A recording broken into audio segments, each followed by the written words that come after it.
প্রথমবার ঘুরতে গেলাম সিমলা, মানালি, ভুটান, কাসোল, আরও কত জায়গার। আর দার্জিলিংয়ের চা বাগান সব একসাথে দেখে আমি তো অনেক খুশি, মানে অনেক খুশি। আমার ইচ্ছা ছিল হাতে নিয়ে বরফটাকে অনুভব করা, সেটা আমি অনুভব করতে পেরেছি।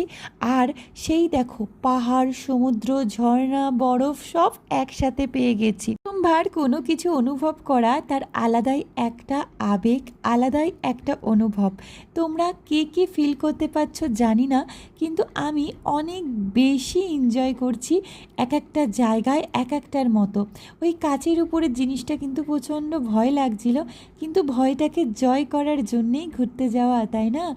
তার জন্য ভয়টাকে জয় করে এই সুন্দর সুন্দর জায়গায় সুন্দর সুন্দর জিনিসগুলো উপভোগ করলাম এবং তোমাদের সাথে ছোট ছোট ক্লিপ করে শেয়ার করলাম। ভালো লাগলে লাইক, কমেন্ট, শেয়ার করে সঙ্গে থেকো। এই রকম ছোট ছোট ব্লগ দেখতে চাইলে কমেন্ট করো।